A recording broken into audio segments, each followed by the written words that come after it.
Good morning, everyone. Once again, at our conference on recent trends in business technology and design. Today is the last day of the conference, unfortunately. So I will start introducing the first keynote speaker, Mr. Faisal Al-Balushi.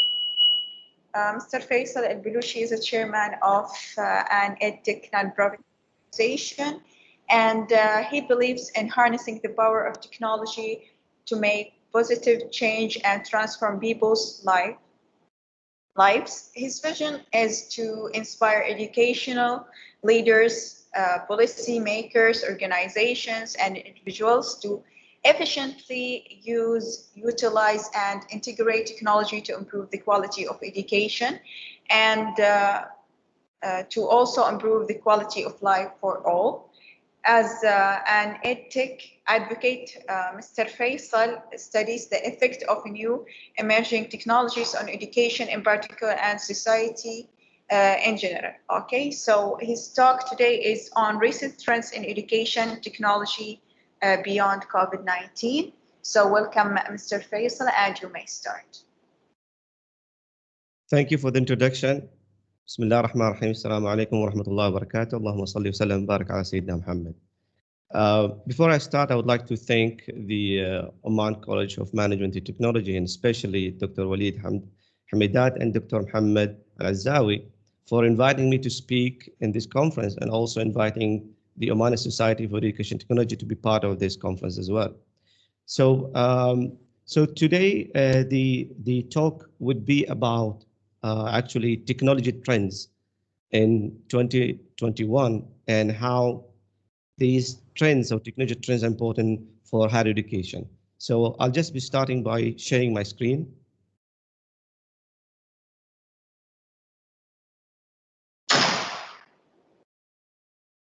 So at any point, if there is anything not clear, like slides or anything, just let me know.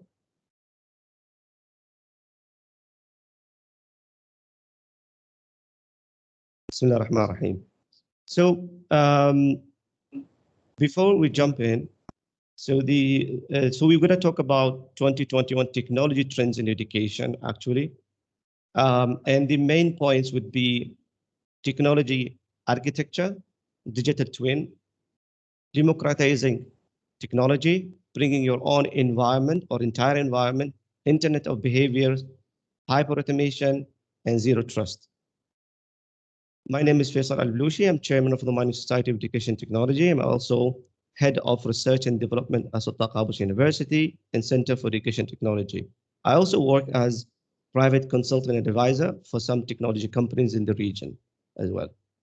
And the Omani Society of Education Technology is a non-profit organization, officially working under the Omani government, managed by individual, like it is independent, but it comes under the Ministry of Social Development.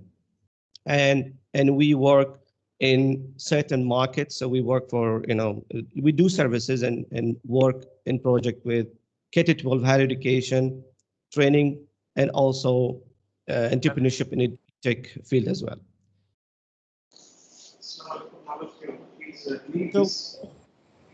So let's start. Like before 2020, most higher education institutions had plans, visions, business strategies, and that all changed or at least affected by the pandemic. Leaderships higher education had to adapt with the new normal, accelerate digital transformation, and postpone their strategic plans. And one of the biggest changes that we have witnessed is how technology is placed in these institutions. It became the core or the foundation of the change. Most decisions related to technology choices, how to implement technology in a way that will allow these organizations to operate. So after years suffering from the pandemic, universities and colleges are looking forward to reopen their campuses, but they are going to, so are they going to go back to the norm to what they used to do before 2020? Are we going to wait for the new normal, or are we going to become master of change? So the main question here is, will you as leader in higher education watch the world change around you, or be the one leading it? One thing we have learned during the pandemic from the successful leadership, that leaders do not wait for the new normal, they build it themselves. And this is why my talk will focus on higher education leadership and what technology trends they need to consider in 2021. Before I proceed, I would like to ask everybody to mute their mics, because I am getting echo. So please, anybody that left their mic, please just mute your mic. So why I would expect that people who are expecting my presentation, were expecting me to talk about like the technology like AI, machine learning, big data, virtual reality, e-learning as a new trends in 2021. While they are important, but they will have a very minor effect on higher education if the leadership operate the way they used to do before COVID-19. So the leadership is most important in this, and that's why I'm focusing on higher education leadership. So we need to understand that there is no leadership without technology leadership, and that every business is a technology business. And that's what COVID now, made, that's the major change now in the industry. So if we take Starbucks as an example, the barista. So while most barista suffered during the pandemic, they could not operate the way they used to do. Starbucks actually managed to have their 90% of their income coming from online delivery. So they switched from a cafe that provide the service physically to a company that provide their services online, and they managed to do that quickly. And the shift happened because of technology.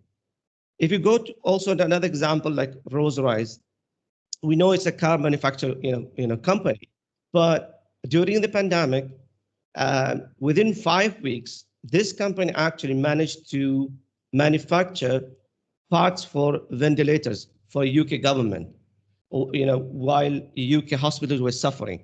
So they did that shift, complete shift from a company that doing one business to another, and they could do that through technology and use of technology in the organization, and through leadership, understanding of the need to change and change quickly.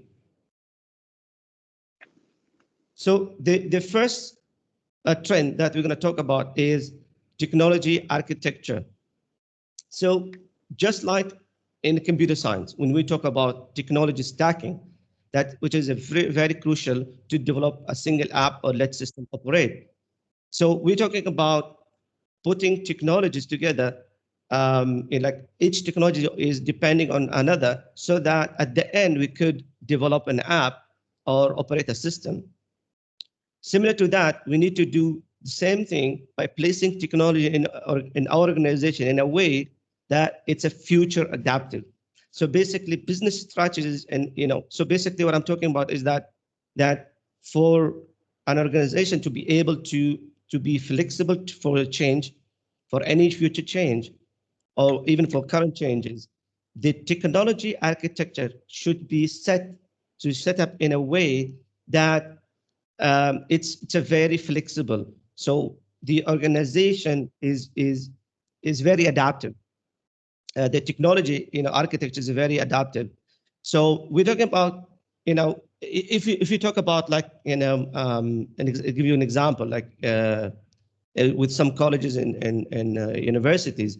So when we found out there's a problem with the assessment and e-assessment, we still continue working with the same methods, and we're expecting to get better results, which never happened.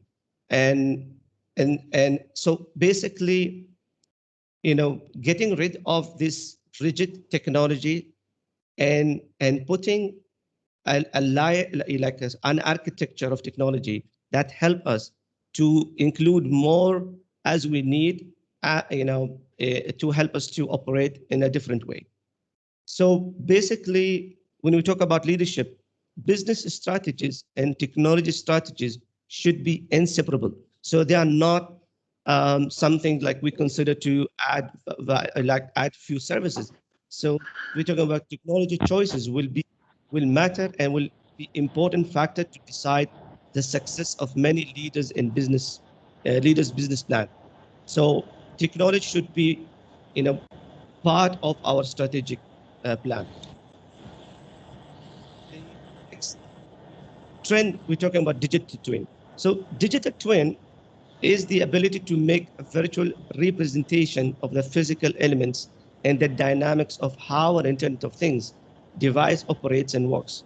It is more than blueprint. It's more than schematic. It's not just a picture. It's a lot more than a pair of virtual reality glasses. It's a virtual representation of both the elements and the dynamics, how an Internet of Things device responds throughout its life cycle.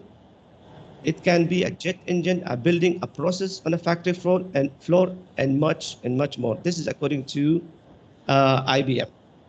So when we talk about digital twin, it's a digital representation of physical object, process, or service.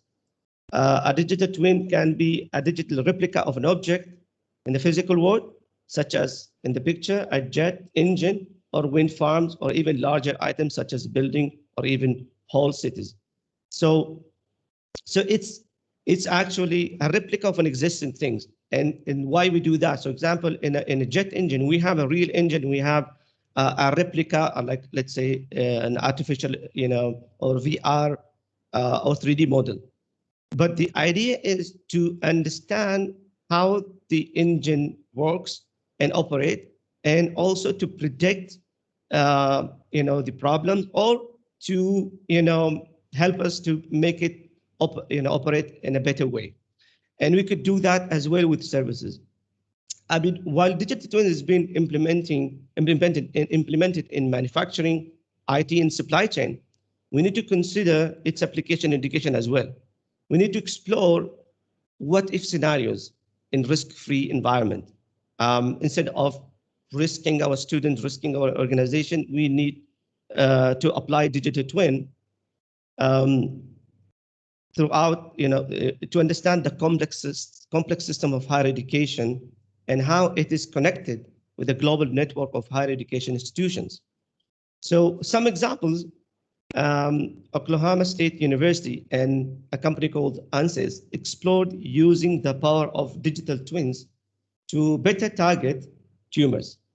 They developed digital twin for human lungs, then simulated drug delivery models, ultimately leading to 90% increase in lung drug delivery efficiency using digital twins.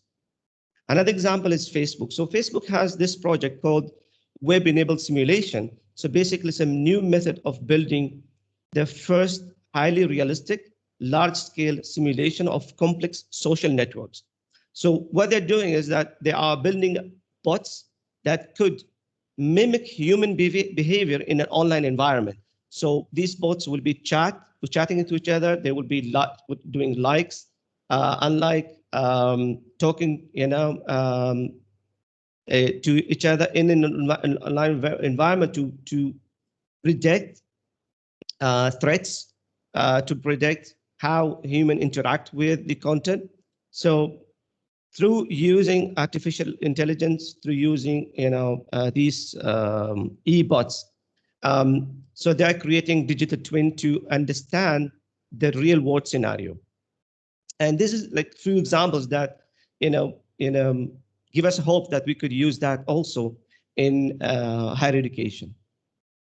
Democratizing technology. So what do we mean is that giving the people in the organization the ability to create technology solutions.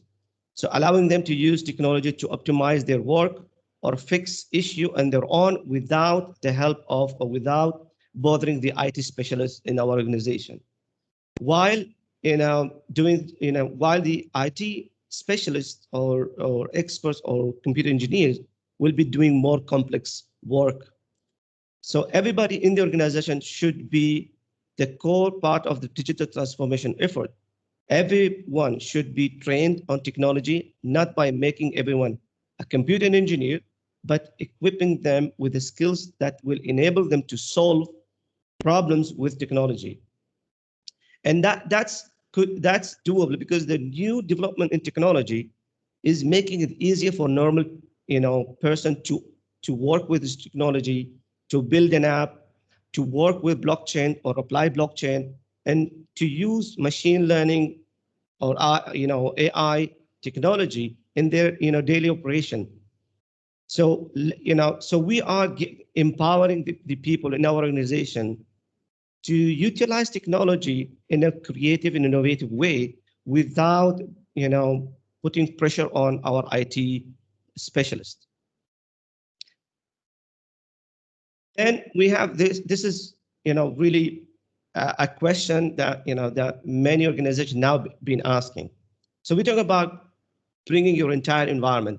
So while many organizations tested the concept of bringing your own device, so the employee or the student bringing their own device, like mobile phone, computer, and these computers and mobile phone, they became part of that organization. So they use for their daily tasks, they use these devices for learning. But we're talking about here something beyond that. We're talking about they bring their entire environment. So we're talking about working remotely. So according to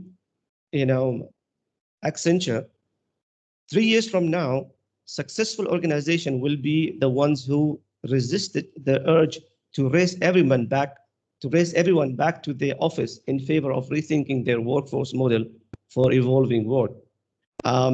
And they have a study which conclude that 87% of executives believe the remote workforce opens up the market for difficult to find talent and expands the competition for talent among organizations.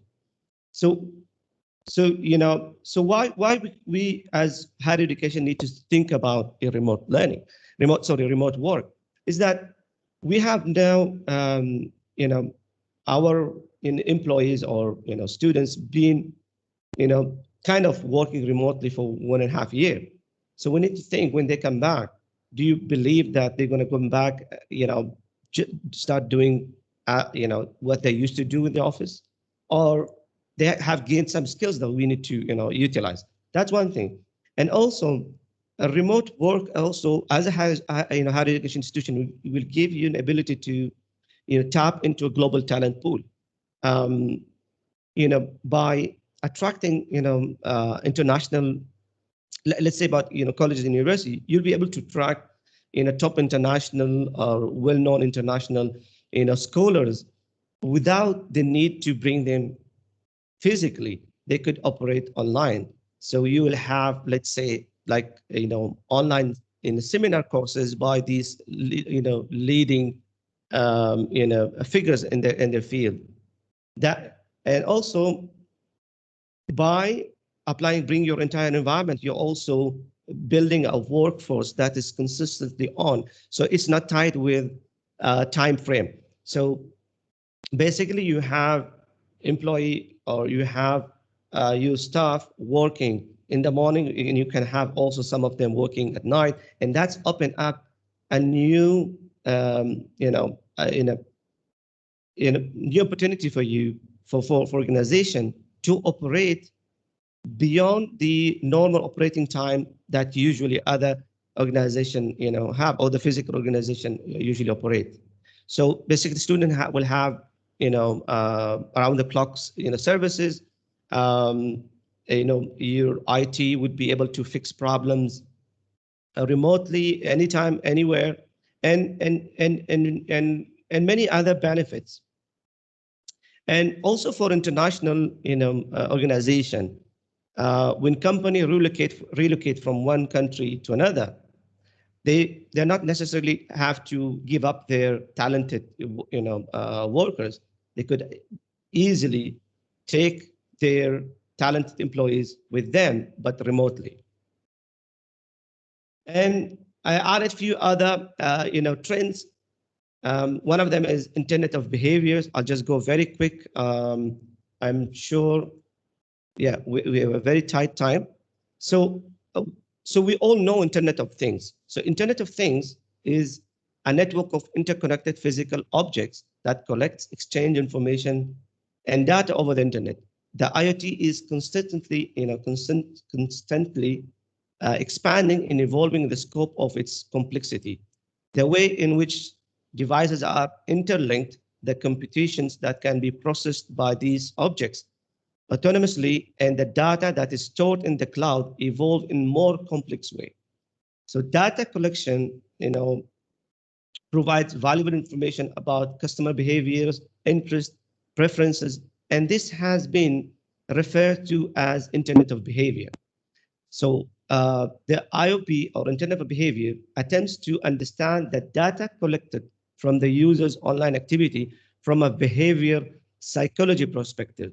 It seeks to address the question of how to understand the data, how to apply that understanding to create and market new products, all from a human psychology perspective. So if we summarize it, it's combination of three fields: technology, data analytics, and behavioral psychology. And that's what is leading many organizations, even in higher education, to change few concepts of the technology. So what now, for example, we're talking about changing the concept of learning management system into a system that understand human behavior and acts as part of IoT, and consider, like, focus more on experience that rather than content. Hyper automation. So we used to talk about digital transformation. So this is, it's another way of saying digital transformation. Oh, it's automation within automation. So automation anywhere explains hyper automation. So it says it defines it as extension of legacy business process automation beyond the confines of individual process. By marrying AI tools with robotic process automation, hyper automation enables automation for repetitive tasks executed by business user. So it's let's consider it in this way. It's a AI, artificial intelligence system that's actually going out in your system or in your organization and finding those processes that could be automated, and it will automate it for you. So that's in nutshell. So the last part is a zero trust. So of course, as we're moving into technology, as the technology is growing, as our usage of technology growing, and as we are implementing technology in our organization in large scale, comes the cyber attacks threats should be considered. So when we talk about zero trust is a strategic initiative that helps prevent successful data breaches by eliminating the concept of trust from an organization's network architecture. So it's basically never trust, always verify. So you build a system around that so that it verifies everything. It's never trust anything. It's also consider, that I'm not only protecting the technology that I control, but also the technology that my employee or my customer, let's say student, will bring into my organization. So I need to take care of that as well. But by doing that, we also need to consider that should not, put more restriction. We should, build our, system in a way that it protects, but it also will allow a freedom of development, a freedom of, grow innovation and creativity. So this is basically the trends that I found a very interesting, very important for higher education leadership to consider. So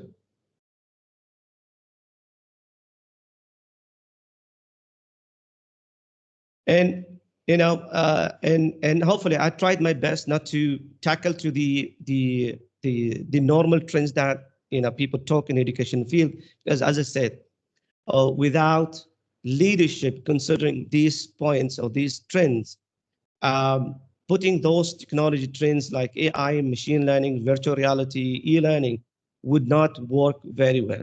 So thank you for listening, and if there's any question, please, I'm more than welcome to answer your questions.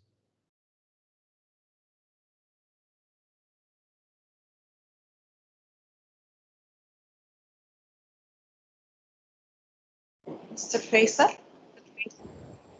Can you say again? It was mute.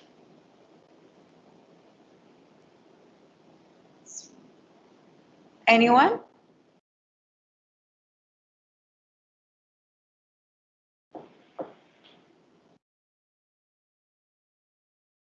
So it seems like everything was clear. Okay, we have a question from Khamis. Yes, Khamis, go ahead, ask your question.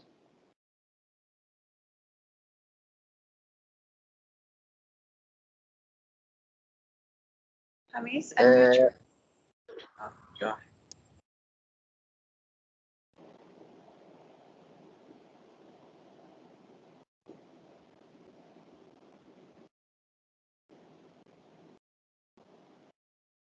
We I can't think hear he's you. he's muted.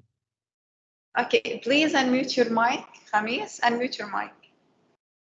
We can't hear you.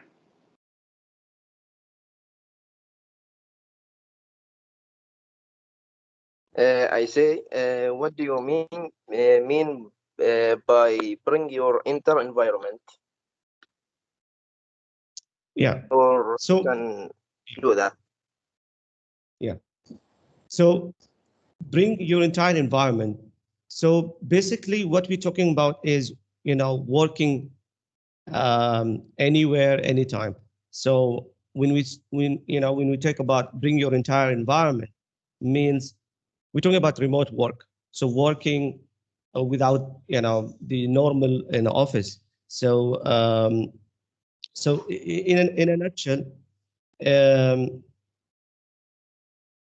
in, it's the idea of that when we are able to operate for 1.5 years while our staff members are working remotely, this brought a lot of opportunities, and we need to consider these opportunities to build a new concept of work, let's say hybrid maybe, so that um, so think about an organization. In that organization, let's say if you have 4 offices, you could fit 4 people, but there is a need for for 6, also for 8, but you cannot accommodate that because you don't have space. That's one thing. Second, also, you would like to have some experts, but they are not around near you. So how you do that? By hiring them and bringing them to your office, it's costly. But if you structure your organization in a way that could make use of this concept, then you will be able to benefit from hiring more staff remotely, hiring experts remotely as well. So this is the concept what I'm talking about.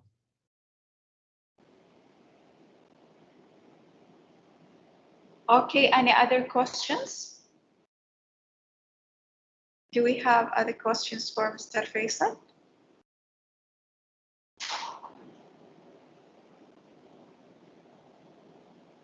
Okay, so no more questions. Thank you, Mr. Okay, again, Khamis has a question. Okay, go Khamis. Okay, Mr. Faisal, you say zero trust or something that if the somebody is not brave, how can develop that? Uh, I didn't the question. What do you mean not brave? Um, you mean leadership, management? Yeah. Yeah. So basically, it's not only with zero trust, Khamis, it's with all parts here. You need to think differently. So if the leaders feel threat, afraid of change, then we you never know what will happen. So these organizations might not exist. They might not operate effectively. They might not compete in the market. So it basically depends on the leadership. So that's why I was targeting leadership here in my presentation. So they need to change.